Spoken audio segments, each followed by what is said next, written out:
Hello, আমার জীবনরেখা channel থেকে আপনাদেরকে সবাইকেই আন্তরিক অভিনন্দন ও শুভেচ্ছা জানাচ্ছি।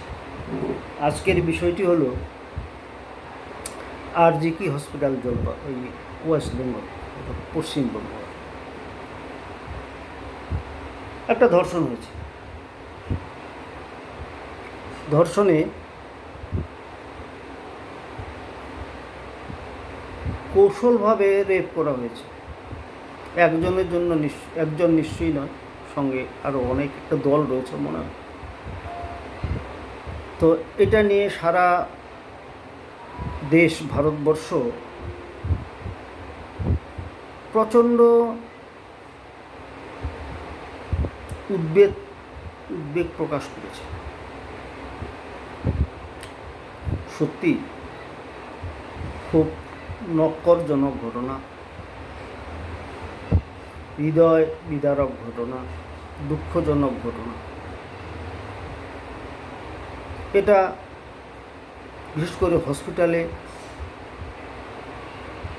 যেখানে রুগীরা চিকিৎসা প্রাণ বাঁচানোর জন্য আসেন, সেখানেই এভাবে রেপ করে ধ্বংস করে দেখুন চিকিৎসককে। এটা মহা অন্যায়। এটা শোনাও যেমন পাপ, দেখাও তেমনি পাপ, মনের ভিতর কল্পনা আনাও সেরকম পাপ। এদের দৃষ্টান্তমূলক শাস্তি হওয়া দরকার, যে শাস্তিটা দেখা মাত্র সমস্ত মানুষের, পুরুষদের হৃদয় কেঁপে ওঠে। যে ভয়ানক ব্যাপার, এটা করা কখনোও যাবে না। কিন্তু আমার প্রশ্ন হলো, মৃত্যু হয়েছে, এটা দুঃখের ব্যাপার, সাংঘাতিক দুঃখের ব্যাপার, কিন্তু এখানে একটা কিন্তু রয়েছে। সারা দেশব্যাপী আন্দোলন শুরু হয়েছে, আর হসপিটালে হাজার হাজার রুগী তারা যন্ত্রণায়, রোগের যন্ত্রণায় মারা যাচ্ছে, আর ডাক্তাররা, নার্সরা বাইরে আন্দোলন করছে।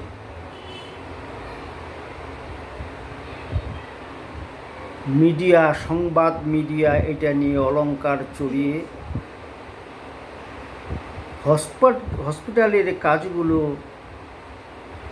বন্ধ করে আন্দোলনে ঝাঁপিয়ে পড়েছে। একজন মরেছে তাই বলে কি হাজার হাজার রুগী বিনা চিকিৎসায় মারা যাবে? সেই প্রশ্ন কেউ করছে না, সেটা কারো ভাবনা নেই। আমাদের সরকার বলে দিয়েছে তদন্ত হোক। যদি আমার গোয়েন্দা সংস্থা, পুলিশ বিভাগ সেটা বের করতে না পারে, প্রয়োজনে সিবিআই বা ইডি বা যা কিছু আছে তাদের দিয়ে এটা করা হবে। আমার মনে হয় এই কথা শোনার পরে এই আন্দোলন না করে নিজ নিজ কাজে যাওয়া কর্তব্য। অন্য অন্য রুগীরা কি এমনিতেই মারা যাবে বিনা চিকিৎসায়? এটা তো হতে পারে না বন্ধু। নিজ নিজ কর্মে চলে যান, অন্য অন্য রুগীদের চিকিৎসা সেবা চালু করুন। একটা নিয়ে পড়ে থাকবেন আর হাজার হাজার রুগী বিনা চিকিৎসায় মারা যাবে, এটা হতে পারে না। এবার চলে আসি যারা অভিযুক্ত, তাদের কী হবে শাস্তি? বড়জোর যাবজ্জীবন কারাদণ্ড, নইলে ফাঁসি। দুইটা আমরা ধরে নিতে পারি। পূর্বে আমরা দেখেছি এটা করলে কি হয়। জেলে যদি সারা জীবন তাদের দেওয়া হয়, তাহলে এখানে খাওয়াতে হবে, রাখতে হবে, সেবা দিতে হবে, চিকিৎসা করাতে হবে, অনেক কিছু। আর যদি ফাঁসি দেন, মরে যাবে। এখানে আমার একটা বক্তব্যের দ্বিমত আছে। যেটা আমি বলতে চাচ্ছি সেটা হচ্ছে, কোর্টের অর্ডার হলো ফাঁসি দেওয়া হবে। এর আগেও তো আমরা ফাঁসি দিয়ে দেখেছি, লাভ কি হলো? ধর্ষণ আরও বেড়ে গেল। তাহলে এটা সমস্যা সমাধান কি করে করা যেতে পারে? আমার এই ক্ষুদ্র ক্ষুদ্র মস্তিষ্কে আমি বলতে চাই, বিদেশে একটা এডুকেশন চালু আছে যার নাম হচ্ছে সেক্স এডুকেশন। এই সেক্স এডুকেশন যদি বিদ্যালয়গুলিতে চালু করে দেওয়া হয়, সঠিক পাঠদান করা হয়, আমার মনে হচ্ছে ভবিষ্যতে এই ধর্ষণ শব্দটি আর মিডিয়ারা প্রকাশ করতে পারবে না। এটা আমার ধারণা। দ্বিতীয়ত হচ্ছে ফাঁসির ব্যাপার যেটা রয়েছে, ফাঁসি না দিয়ে মেডিকেল ভাষা অনুযায়ী যে পুরুষটি ধর্ষণ করে ধরা পড়েছে তাকে মারপিট, জেলবন্দি, ফাঁসির প্রয়োজন নেই। আমাদের সেক্স মেক যে টিস্যু, সেটার চিকিৎসা করলে কেমন হয়?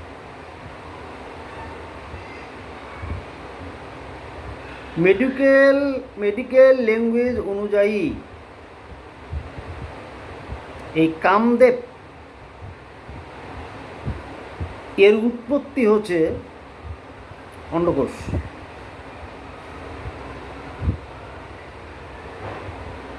এই অন্ডকোষ দুটি যদি কেটে বাদ দেওয়া হয়, তাই রুগীটি মরবে না, শুধু ওর শাস্তি হবে আফসোস। সব কিছু দেখতে চাবে, দেখবে, কিন্তু গ্রহণ করতে পারবে না। এটাই হচ্ছে ওদের আদত চিকিৎসা, আদত শাস্তি। ব্যাপারটা ভেবে দেখুন, এটা আমার নিজ অভিমত, আপনারা মেনে নাও নিতে পারেন। তবে যাদের ফাঁসি হয়েছে তাদের যদি আমাদের হুজুর সাহেবকে বলা হয় যে আমরা এইরকম একটা মানে গবেষণা চালাতে চাচ্ছি, এটা করলে কি হয়?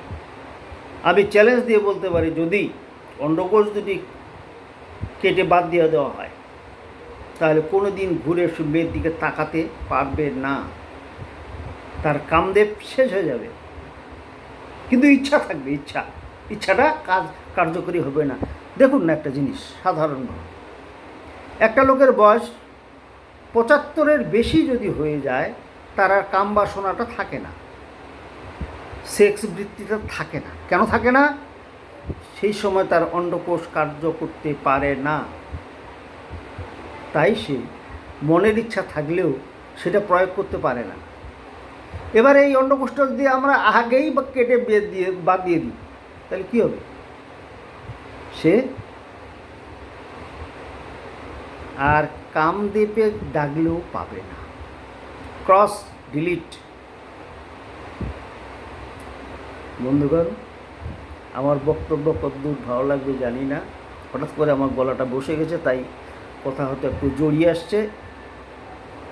আপনাদের সকলকেই আমি আমার আন্তরিক অভিনন্দন ও ভালোবাসা জানিয়ে আজকের মতো বিদায় নিচ্ছি। অন্য কোনো সময় আবার দেখা হবে। জয় হিন্দ, বন্দে মাতরম।